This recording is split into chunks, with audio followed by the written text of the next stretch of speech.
नमस्कार बच्चों, स्वागत है आपका अपने चैनल देव हिंदी क्लास में। कैसे हैं सभी? उम्मीद है सभी स्वस्थ होंगे। तो बच्चों, पिछली क्लास में हमने पत्र के बारे में पढ़ा कि पत्र कितने प्रकार के होते हैं और कैसे पहचाने जाते हैं कि कौन सा पत्र है।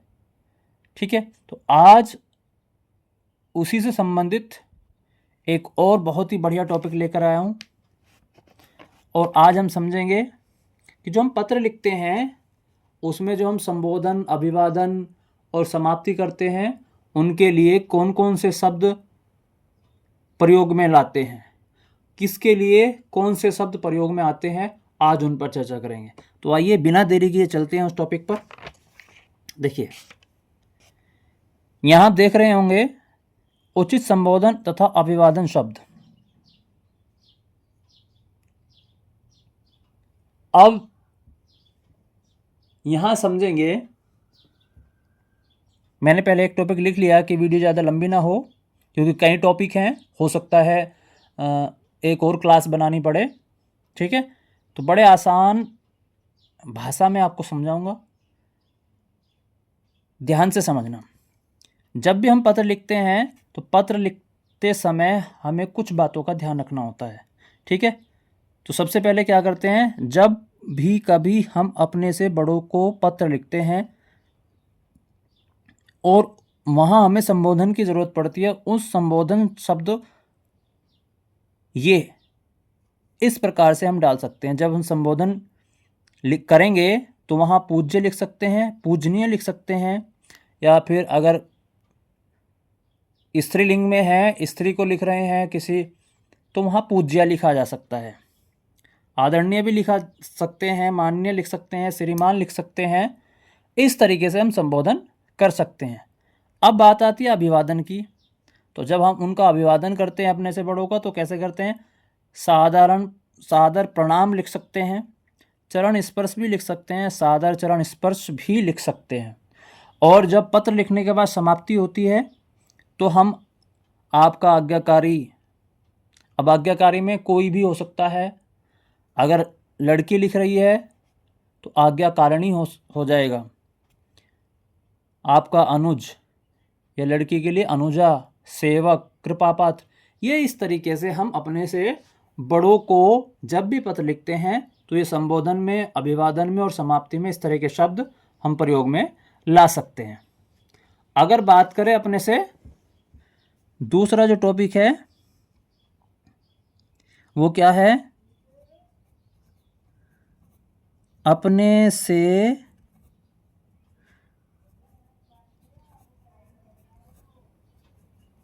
छोटों के लिए।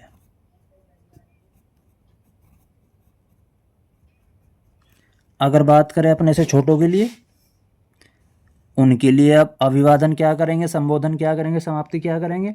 तो सबसे पहले हम देखते हैं कि उनके लिए हमारा संबोधन क्या होना चाहिए अपने से छोटों के लिए। तो संबोधन में हम क्या लिख सकते हैं, ठीक है। तो सबसे पहले संबोधन देखते हैं। संबोधन में हम उनके लिए, अपने से छोटों के लिए हम क्या लिख सकते हैं, ठीक है। प्रिय लिख सकते हैं, ठीक है। प्रियवर भी लिख सकते हैं,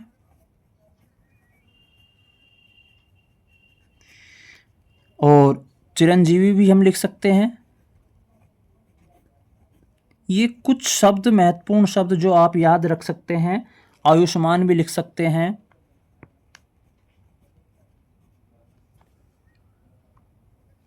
आयुष्मान आदि। ये इस तरह के शब्द हम अपने से छोटों के लिए लिख सकते हैं। ये संबोधन की बात हो गई। अगर बात करते हैं हम अभिवादन की, अब अभिवादन में हम क्या लिख सकते हैं वो भी ध्यान देंगे, ठीक है। अब अभिवादन की बात कर लेते हैं। ये याद रखना है, इन्हीं से हमारे पूरे नंबर, प्रश्न जब आता है और जब हम पत्र लिखते हैं, प्रश्न में जब पत्र लिखने का लिए बोला जाता है और वहाँ जब हम पत्र लिखना शुरू करते हैं तो ये सारी चीज़ें हमें ध्यान रखनी है कि कौन सा पत्र है, किसको लिख रहे हैं। तो अब हम अभिवादन करेंगे तो हम लिख सकते हैं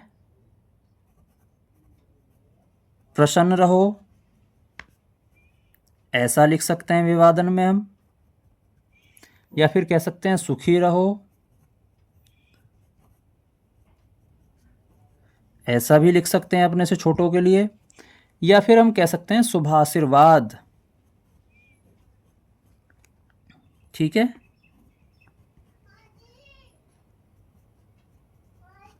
ये इस तरीके से हम अभिवादन कर सकते हैं। अब बात करते हैं अगर समाप्ति की। अब समाप्ति की क्या है?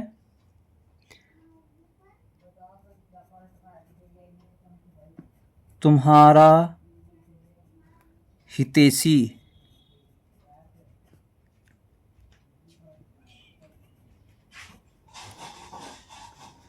या तुम्हारा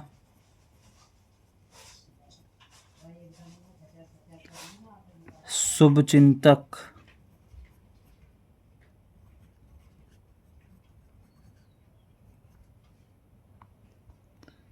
इस तरीके से आदि।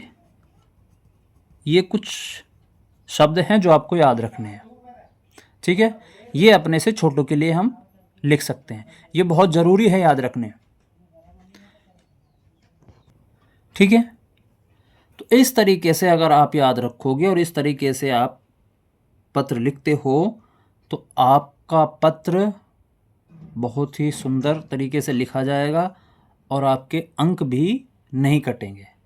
तो ये कुछ बातें जो मैंने बताई हैं अपने से बड़ों के लिए, अपने से छोटों के लिए, ये बातें आपको बिल्कुल अपने दिमाग में बैठा लेनी है। तो आज के लिए इतना ही काफ़ी है। उम्मीद है बात समझ आई होगी। अगर वीडियो अच्छी लगी हो तो वीडियो को लाइक,